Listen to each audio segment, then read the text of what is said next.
Agriculture in the Soviet Union was mostly collectivized, with some limited cultivation of private plots.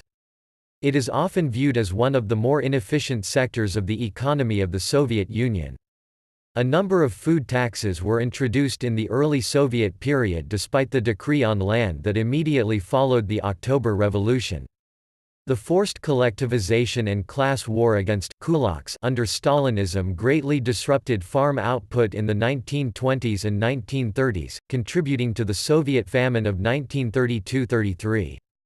A system of state and collective farms, known as sovkhozes and kolkhozes respectively, placed the rural population in a system intended to be unprecedentedly productive and fair but which turned out to be chronically inefficient and lacking in fairness.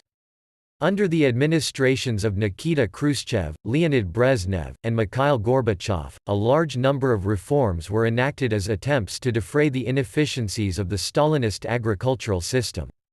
However, Marxist-Leninist ideology did not allow for any substantial amount of market mechanism to coexist alongside central planning, so the private plot fraction of Soviet agriculture, which was its most productive, remained confined to a limited role. Throughout its later decades, the Soviet Union never stopped using substantial portions of the precious metals mined each year in Siberia to pay for grain imports, which has been taken by various authors as an economic indicator showing that the country's agriculture was never as successful as it ought to have been. The real numbers, however, were treated as state secrets at the time, so accurate analysis of the sector's performance was limited outside the USSR and nearly impossible to assemble within its borders. However, Soviet citizens as consumers were familiar with the fact that foods, especially meats, were often noticeably scarce, to the point that not lack of money so much as lack of things to buy with it was the limiting factor in their standard of living. Despite immense land resources, extensive farm machinery and agrochemical industries, and a large rural workforce, Soviet agriculture was relatively unproductive. Output was hampered in many areas by the climate and poor worker productivity. However, Soviet farm performance was not uniformly bad.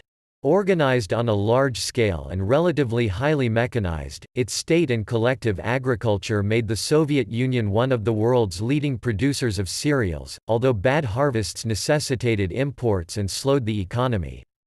The 1976–1985 year plan shifted resources to agriculture, and 1978 saw a record harvest.